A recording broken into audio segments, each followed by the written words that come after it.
बच्चों, कैसे हैं आप लोग। जैसे कि हम लोग सेकंड चैप्टर पढ़ रहे हैं, तो सेकंड चैप्टर में हमारा टॉपिक चल रहा था फीमेल रिप्रोडक्टिव ऑर्गन।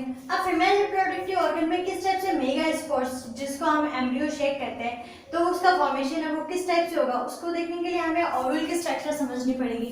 कल हम लोगों ने एक डायग्राम देखा था इस टाइप का, ये ओवरी स्टाइल स्टिग्मा, ये हमारे फीमेल रिप्रोडक्टिव ऑर्गन थे, जिसके अंदर ओवरी में यहाँ पे ओवेरियन कैविटी के अंदर या ओव्यूल प्रेजेंट था, जिसको हम बीजांड कह रहे थे। बीजांड के आधार पे हम लोगों ने टाइप्स भी देखे कि बीजांड यदि एक है तो उसके एग्जांपल्स क्या रहेंगे, बीजांड यदि बहुत सारे हैं तो उसके एग्जांपल्स क्या रहेंगे, बहुत सारे हैं तो वो आपस में जुड़े हुए हैं तो उन्हें क्या कह रहे हैं, और यदि वो फ्री है तो उन्हें क्या कह रहे हैं। जो कोई मेरा वीडियोस पहली बार देख रहे हैं तो वो मेरे जो प्रीवियस वीडियोस है वो पहले देख लीजिए, अदरवाइज आपको ये टॉपिक है वो समझ में नहीं आएगा। तो आप लोग यहाँ पे जो देख रहे हैं वो है ओव्यूल की स्ट्रक्चर। अब ओव्यूल की स्ट्रक्चर पे यहाँ पे, क्योंकि मैंने ये बताया था कि चैप्टर है वो 2 नंबर का है, और सीधा आपसे ये क्वेश्चन पूछ लिया कि भाई ओव्यूल की स्ट्रक्चर समझाओ। जिस टाइप से उसमें परागण की स्ट्रक्चर थी, और उसके अलावा हम लोग परागण का फॉर्मेशन किस टाइप से हो रहा है, उसके अलावा हम लोगों ने परागकोश की भित्तियां वगैरह देखी थी। तो ये क्या है, सारे अलग अलग जो 2-2 नंबर के आराम से बन सकते हैं, ठीक है। तो हम लोग जो बात करने वाले हैं, आज हम बात करने वाले हैं स्ट्रक्चर ऑफ ओव्यूल, बीजांड की संरचना। जैसा कि मैंने आपको कल बताया था कि जो जायंट होता है, गाइनोशियम है, उसको मेगा स्पोरोफिल कहा जाता है, गुरु बीजाणु पर्ण कहा जाता है। उसी के साथ हम लोगों ने बात की थी कि यहाँ ये जो ओव्यूल है इसको कहा जाता है मेगा स्पोरेंजियम। अब मेगा स्पोरेंजियम कहने का मतलब है कि ये क्या करेगा, मेगा स्पोर्स का अपने अंदर फॉर्मेशन करेगा, ठीक है। हिंदी में कहा जाता है गुरु बीजाणु धानी। अब जिस टाइप से आप लोगों ने कल ये डायग्राम देखा था, ये मैंने रफली ड्रॉ किया है। अब ये डायग्राम जो देखा था तो यहाँ पे क्या है, यहाँ पे थैलेमस था, ठीक है। अब इस थैलेमस स्ट्रक्चर से यहाँ पे क्या है, ओवरी के वॉल से ये बीजांड ग्रंथ है जो, ठीक है, और जो ओवरी की जो यहाँ पे डंठलनुमा संरचना है वो यहाँ से क्या है, अटैच हो रखी है, ठीक है। तो यहाँ पे जो मैंने सबसे नीचे वाली साइड में आपको ड्रॉ करके बताया है, तो ये सबसे नीचे वाली साइड में क्या दिखाई दे रही है आपको, ओवरी वॉल दिखाई दे रही है। अब इस ओवरी वॉल से प्लेसेंटा के थ्रू, मैंने कहा था अपरा के थ्रू बीजांड है वो जुड़ा रहता है, तो यहाँ पे जो स्ट्रक्चर बनाई है वो क्या है, प्लेसेंटा, जिसको अपरा कहा जाता है, ठीक है। उसके बाद में हम बात करें कि जो बीजांड जुड़ा हुआ है जिस डंठलनुमा आकृति को, यहाँ पे जो डंठलनुमा आकृति है, इस डंठलनुमा आकृति को बीजांड है जुड़ा हुआ है तो बीजांड ग्रंथ, जैसे पुष्प ग्रंथ, ठीक है। तो इसी टाइप से हम लोग इसको क्या बोल देंगे, या फ्यूनिकुलस या बीजांड ग्रंथ कह देंगे। अब ये जो बीजांड ग्रंथ है, बीजांड ग्रंथ के बीचों बीच आपको एक लाइन ड्रॉ की हुई दिखाई दे रही है। ये जो लाइन है ये क्या कहलाती है, वेस्कुलर टिश्यू को लेके जाने के लिए। वेस्कुलर टिश्यूज का मतलब हो गया जो जाइलम और फ्लोएम है, ठीक है। तो जो क्या करेंगे, यहाँ पे अंदर की तरफ पोषण प्रदान करने का कार्य करेंगे, तो उनको वेस्कुलर टिश्यूज हमने बोल दिया। उसके बाद में आप देखिए यहाँ पे आपको 2 बीजांड दिखाई दे रहे होंगे। एक तो मैंने ये बीजांड बना रखा है जिसकी स्ट्रक्चर मैंने इसमें ऑलरेडी बनाई थी, ठीक है, और एक आपको ये साइड में भी रफली बनाया दिख रहा है। अब यहाँ पे इन दोनों जो बीजांड है, इन दोनों में अंतर क्या है, ठीक है। तो आप लोग देखिएगा कि ओवरी वॉल है, यहाँ पे आपको समझ में आ गया होगा कि नीचे की साइड में क्या पाई जाती है, ओवरी वॉल, प्लेसेंटा के थ्रू बीजांड इससे जुड़ा हुआ रहता है। तो इतनी बात आपको क्लियर हो गई होगी, ठीक है। तो इसी टाइप से मैं यहाँ पे बात करूँ तो यहाँ पे क्या है, नीचे ओवरी वॉल और यहाँ पे फ्यूनिकुलस। तो ये आपको समझ में आ गया कि बीजांड ग्रंथ है वो किससे जुड़ा हुआ है, ओवरी से जुड़ा हुआ है, ठीक है। अब यहाँ पे जो दोनों में डिफरेंस दिख रहा है वो क्या डिफरेंस दिख रहा है कि ये तो भाई सीधा है और ये क्या है, इस टाइप से वापस टेढ़ा हो गया, ठीक है। तो हम लोग बीजांड के टाइप्स देखेंगे। अब बीजांड के टाइप्स जो होते हैं ना, तो टाइप्स के आधार पे क्या होता है कि यदि ये सीधा है, ठीक है, यहाँ पे क्या है कि ये इसके ऊपर सीधा का सीधा खड़ा हुआ है, ठीक है, तो ये सीधा है। उसके बाद में ये 90 डिग्री पे होगा, 120 180 डिग्री पे और 360 डिग्री पे। तो इस टाइप से क्या करता है, ये राउंड होता रहता है। तो अलग अलग एंगल्स पे यदि ये मुड़ जाए तो इसी के आधार पर बीजांड के प्रकार है वो अलग अलग हो जाएंगे, जो अपन नेक्स्ट वीडियो में पढ़ने वाले हैं। अब यहाँ पे हम जो बात करते हैं कि जो स्ट्रक्चर ऑफ ओव्यूल है, जो बीजांड की संरचना है, वो किस तरह की पाई जाती है। हम लोग कौन से फ्लावर की स्टडी कर रहे हैं, हम कैप्सुला की स्टडी कर रहे हैं, जो द्विबीजपत्री पादप होता है। अब ये जो कैप्सुला की स्टडी कर रहे हैं, तो कैप्सुला में बीजांड किस टाइप का पाया जाता है, इस टाइप का। तो जो मैंने आपको कल डायग्राम बताया था उसमें डायरेक्ट मैंने ये वाला ही बीजांड बना के बताया था, ठीक है। लेकिन अब जब मैं इसकी डेफिनेशन बोलूंगी, हर एक जो पार्ट लिख रखा है मैंने, इसकी डेफिनेशन समझाऊंगी तो कहोगे मैम आधारी भाग ये थोड़ी है, मैम आधारी भाग तो ये होना चाहिए, मैम ऊपरी हिस्सा तो ये होना चाहिए, तो इसीलिए मैंने आपको ये डायग्राम समझाने की कोशिश की है। अब ये जो मैंने डायग्राम बना रखा है, इस डायग्राम में मैं आपको फ्यूनिकुलस जो मैं आपको बोल रही हूँ बीजांड वृत्त, ये तो आपको समझ में आ गया होगा, ठीक है। उसके बाद में हम बात करते हैं कि बीजांड वृत्त से जिस हिस्से से जुड़ा हुआ होता है उसको हाइलम कहते हैं, जिसको नाभिका कहते हैं, नाभिका हिंदी में कहते हैं, और इसको हाइलम कहा जाता है, ठीक है। अब ये जो हाइलम वाला पोर्शन है वो इस डायग्राम में बात करें तो यहाँ पे, ठीक है, तो यहाँ तक तो क्या है, कहानी एकदम सीधी पड़ी है, कहानी में कोई प्रॉब्लम नहीं है कि भाई नीचे ओविरिबल था, फिर प्लेसेंटा, फिर फ्यूनिकुलस, फिर वेस्कुलर टिश्यू जो उसको पोषण प्रदान कर रहे हैं, और उसके बाद में यहाँ पे हाइलम। तो यहाँ तक तो जो कहानी है वो एकदम क्लियर है, लेकिन उसके बाद में ये ऐसे क्यों हुआ, ठीक है। तो ये ऐसे कैसे हुआ कि जो 180 ये जो सीधा है वो 180 पे घूम गया। अब 180 पे घूमने से क्या होगा कि ये वाला हिस्सा जो सबसे ऊपर की तरफ था, यहाँ पे देखिए, यहाँ पे जो माइक्रोपाइल जिसको बीजांड द्वार कहा जाता है, ठीक है, जो यहाँ पे बीजांड द्वार है वो ऊपर की तरफ बना हुआ था, वो घूम के कहाँ गया, घूम के कहाँ गया, नीचे की तरफ आ गया, ठीक है। तो यहाँ पे आप लोग देखते जाइए, और जो हिंदी में है मैं वापस आपको एक डायग्राम समझाऊंगी, उसी में वापस इसके नाम है वो वापस लिख दूंगी, ठीक है। तो ये हाइलम तक तो आपको समझ में आ गया। अब उसके बाद में हम बात करते हैं कि ये हाइलम से जस्ट ऊपर वाली साइड में यहाँ मैंने चेलेजा लिखा है। सबसे इंपॉर्टेंट चीज है, इस चेलेजा को समझाने के लिए मैंने दोनों डायग्राम ड्रॉ किए। अब चेलेजा की जो आपको थ्योरी लिखी हुई मिलेगी, चेलेजा की थ्योरी ये लिखेगी कि बीजांड का जो आधारी भाग है, ठीक है, ओव्यूल का जो बेसल पोर्शन है उसको चेलेजा कहा जाता है, लेकिन हमें तो यहाँ पे शीर्ष भाग दिखाई दे रहा है, ठीक है, लेकिन एक्चुअल में ऐसा नहीं होता।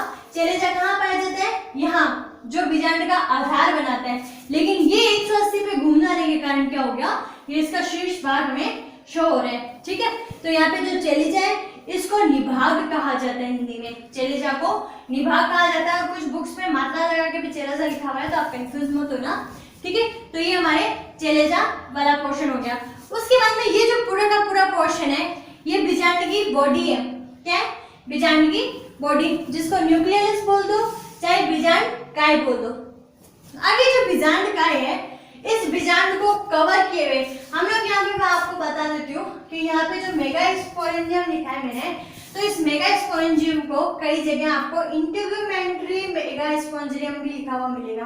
अब इसका मतलब ये हुआ कि अध्यावरणी गुरु बीजाणु धनी, ठीक है, लेकिन ये क्या है, गुरु बीजाणु जो बन रहा है, इस गुरु बीजाणु को कवर किए हुए क्या पाए जाते हैं, अध्यावरण पाए जाते हैं, इंटेग्यूमेंट्स पाए जाते हैं। तो यहाँ पे आपको दिखाई दे रहा होगा 1 और यहाँ पे ये 2, ठीक है। अब यहाँ पे जो दो अध्यावरण दिखाई दे रहे हैं, इन दोनों अध्यावरणों को आपको सीधा नाम लेना है, ठीक है। तो यहाँ पे इंग्लिश में बोलते हैं अध्यावरण को इंटेग्यूमेंट। तो यहाँ पे ये क्या हो गया, आउटर इंटेग्यूमेंट, और ये हो गया इनर इंटेग्यूमेंट। अब आउटर इंटेग्यूमेंट है, उसका जो अंतिम छोर होता है उसको एक्सोटर्म कहा जाता है, और यहाँ पे इसको जो कहा जाएगा वो एंडोस्टर्म। एक्सो और एंडो आपको बताने की जरूरत नहीं है मेरे को, आप लोगों को ध्यान में है कि एक्सो आउटर के लिए यूज होता है और एंडो वर्ड है वो इनर के लिए यूज होता है, ठीक है। तो आपको इस साइड के सारे नाम समझ में आ गए होंगे। उसके बाद में एक नाम और यहाँ पे रह रहा है रेफे।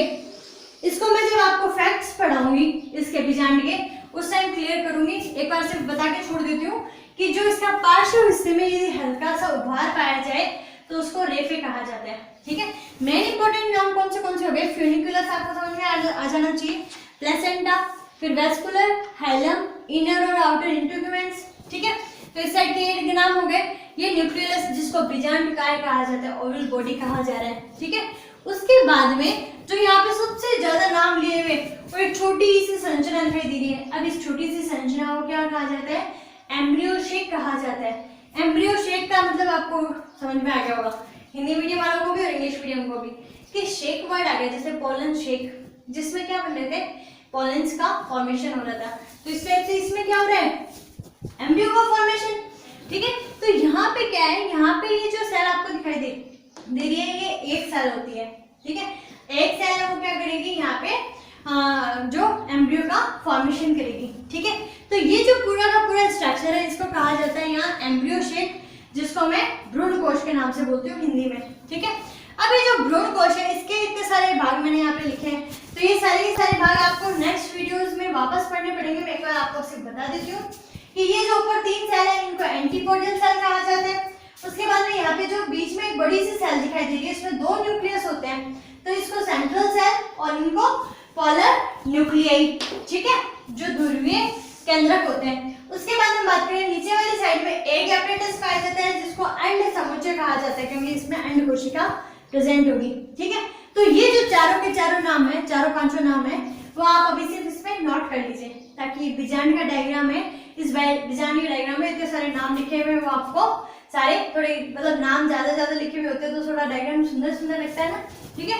तो ये सिर्फ डायग्राम को सुंदर करने के लिए मैंने यहाँ पे लिखे हैं एम्ब्रियो शेप के नाम।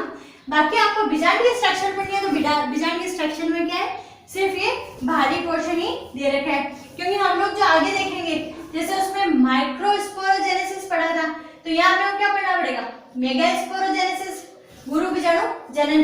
तो गुरु बीजाणु जनन वाले पोर्शन में आपके फिर ये एम्ब्रियो शेप का डेवलपमेंट है। उसके बाद में एम्ब्रियो शेप की भी कंप्लीट स्ट्रक्चर है। तो यहाँ पे सिर्फ मैंने इसको यहाँ पे बना के आपको समझाने की कोशिश की है, ठीक है। अब यहाँ पे मैंने आपको बता देती हूँ कि इसमें माइक्रोपाइल ऊपर है, माइक्रोपाइल का मतलब होता है बीजांड द्वार। यहाँ पे माइक्रोपाइल कहाँ पाया जा रहा है, नीचे, बीजांड द्वार। अब इसी टाइप से क्या है कि यहाँ पे मैंने कहा था कि पोलन ग्रेन है, पोलन ग्रेन गिरते हैं, पोलन ग्रेन से क्या बनेगी, यहाँ पे पोलन ट्यूब बनेगी, पोलन ट्यूब, ठीक है। और पोलन ट्यूब इस टाइप से यहाँ से घूम के बीजांड द्वार से प्रवेश करेगी। जिस टाइम मैं आपको निषेचन पढ़ाऊंगी, फर्टिलाइजेशन पढ़ाऊंगी, उस टाइम मैं डायग्राम में आपको और समझा दूंगी, ठीक है। अभी मैंने आपको सिर्फ हल्का फुल्का एक इंट्रोडक्शन दिया है कि किस टाइप से पोलन ट्यूब है वो यहाँ माइक्रोपाइल तक आएगी, ठीक है। अब हम बात करते हैं इसके डायग्राम की। अब ये जो डायग्राम है, ये डायग्राम भी पूछा जाता है 2 नंबर के क्वेश्चन में, 2 नंबर का क्वेश्चन है, तो वो आपको डायग्राम भी ड्रॉ करना पड़ेगा। अब यहाँ इस डायग्राम को ड्रॉ करने की जो टेक्निक रहेगी वो क्या रहेगी, इस डायग्राम को ड्रॉ करने के लिए आपको सबसे पहले एक ओवल शेप्ड स्ट्रक्चर बनानी है, अंडाकार संरचना बनानी है। ये अंडाकार संरचना ये क्या कहलाएगी, भ्रूण कोश कहलाएगी। अब इस भ्रूण कोश को यहाँ 3 सेल और नीचे की साइड में इस टाइप से लंबी 3 सेल अपने को ड्रॉ करनी है, दिखाई दे रहा है आपको। अब ये तीनों ड्रॉ करने के बाद में यहाँ पे एक न्यूक्लियस बना दिया इसमें, ठीक है। अब ये जो भ्रूण कोश संरचना है वो कैसी रहेगी, 8 न्यूक्लियस और 7 सेल स्ट्रक्चर। तो यहाँ पे 1 2 3 4 5 6 न्यूक्लियस हो गए। तो उसके बाद में यहाँ पे 2 न्यूक्लियस और बना देती हूँ, हो गया, ठीक है। और यहाँ पे सेल कितनी होगी, 3 3 6, एक बीच में जो सेंट्रल सेल है उसको 7, तो 7 कोशिकीय और 8 केंद्रीय संरचना हो गई है, ठीक है। समझ में आ गया। ये आपको मैं वापस समझाऊंगी नेक्स्ट वीडियोस में। अभी आप सिर्फ डायग्राम ड्रॉ करने पे फोकस कीजिए कि आपको किस टाइप से ड्रॉ करना है। उसके बाद में आप इसके चारों तरफ एक बीजांडकाय बना सकते हैं। क्या बना सकते हैं, बीजांडकाय, ठीक है। तो यहाँ पे जो न्यूक्लियोलस वाली संरचना थी ना, इसको बोलते हैं बीजांडकाय। भ्रूण कोश आपको समझ में आ गया, बीजांडकाय आपको समझ में आ गया। अब उसके बाद में क्या करना है, यहाँ से 1 और ये 2, ठीक है। उसके बाद में इस साइड भी 1 and 2, ये क्या है, इंटेगुमेंट्स है, जिसको हम अध्यावरण कहते हैं, ठीक है। यहाँ पे जो अध्यावरण बनाए हुए हैं ना मैंने, ठीक है, तो इनको क्या कहा जाता है, अध्यावरण। इन सब की थ्योरी एक लाइन की जो मैंने आपको समझाई है, बस वही थ्योरी है जो मैं आपको नोट्स में टेलीग्राम पे अवेलेबल करवा दूंगी, ठीक है। अब यहाँ पे ये जो लाइन ऊपर जा रही थी, ठीक है, इस लाइन को यहीं से घुमा के नीचे की तरफ छोड़ दो, ठीक है। और ये वाली लाइन है, इसको ऊपर की तरफ घुमा के कंप्लीट और ये नीचे ले आए, ठीक है वो डायग्राम थोड़ा रफ है, ठीक है। तो ये वाला डायग्राम और ये वाला डायग्राम हो गया, ठीक है। अब इसके नाम समझा देती हूँ मैं। यहाँ पे आपको प्लेसेंटा ड्रॉ करनी है, ये ओविडी बॉल, ये प्लेसेंटा, ये क्या हो गया, यहाँ बीजांड ग्रंथ, ये वाला हिस्सा हाइलम, जिसको नाभिका कहते हैं। उसके बाद में ये वाला हिस्सा पूरा भ्रूणकोश, भ्रूणकोश के अंदर प्रतिमुखी, चलो ये नहीं, आप भ्रूणकोश की ध्यान रखिए, वो बनाना कैसे वो ध्यान में रखिए। ये यहाँ बीजांडकाय, इनर इंटीग्यूमेंट और आउटर इंटीग्यूमेंट, यहाँ वाला भाग है वो सबसे इंपॉर्टेंट, चेलेजा, ठीक है। तो इस टाइप से ये क्या हो गया, हमारे एनाट्रोपस बीजांड, जो प्रति बीजांड है। हम लोग बात करेंगे कि जो 80% एंजियोस्पर्मिक होते हैं, तो 80% एंजियोस्पर्म में क्या पाया जाता है, ये प्रति बीजांड ही पाया जाता है। और हम लोग तो स्टडी कर रहे हैं, वो कर रहे हैं कैप्सुला के बारे में, तो हमें सारी की सारी जो स्ट्रक्चर्स ड्रॉ करनी है वो कौन सी करनी है, कैप्सुला की।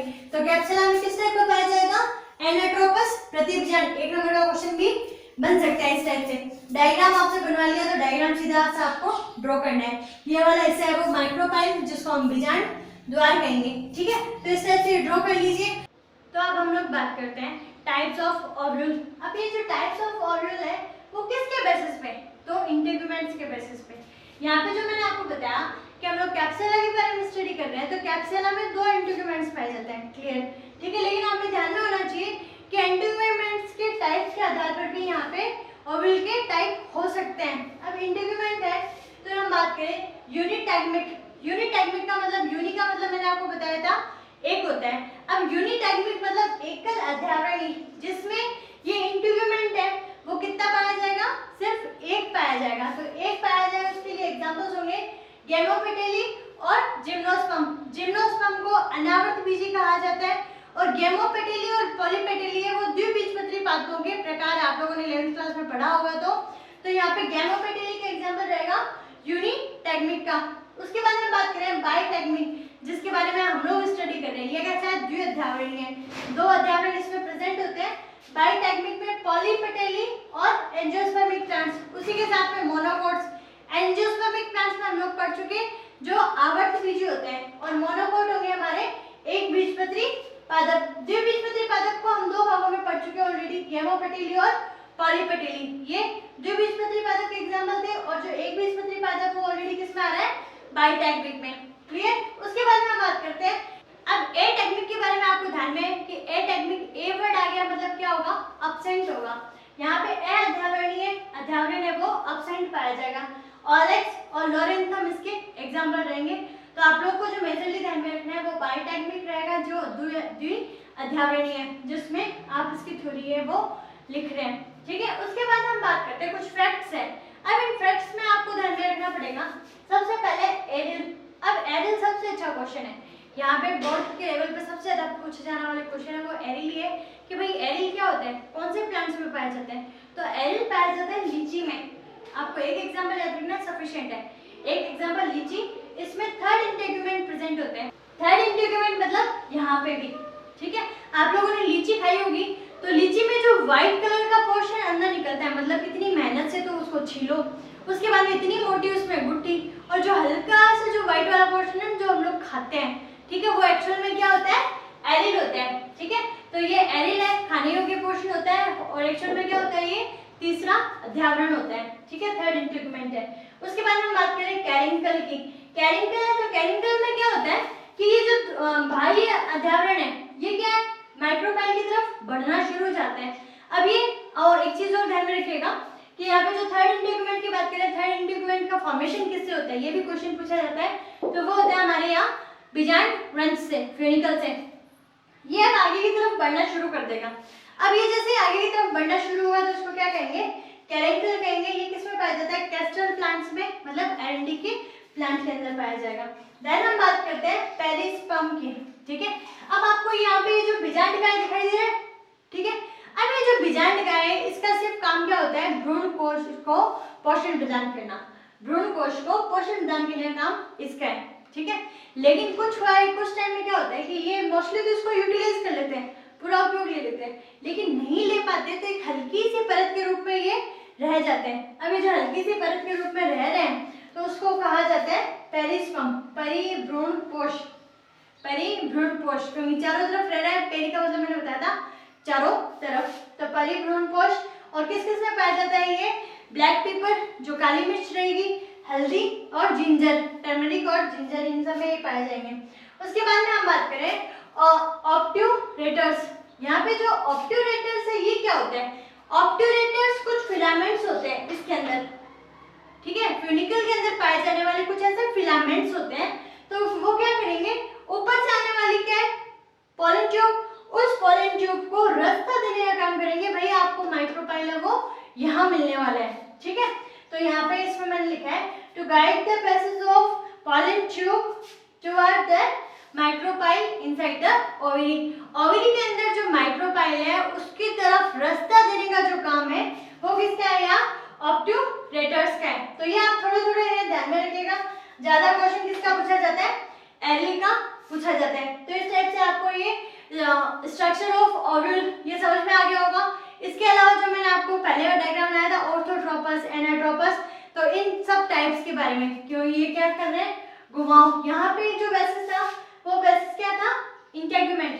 अब इसके घुमाव के आधार पर, ठीक है, 90, 180, 360 पूरा राउंड होता ही जा रहा है, होते ही जा रहे हैं। तो इस टाइप के जो सारे के सारे टाइप्स है वो हम लोग नेक्स्ट वीडियो में देखेंगे। तो कीप वॉचिंग, खुश रहिए, मुस्कुराती रहिए और घर पे सुरक्षित रहिए। Thank you.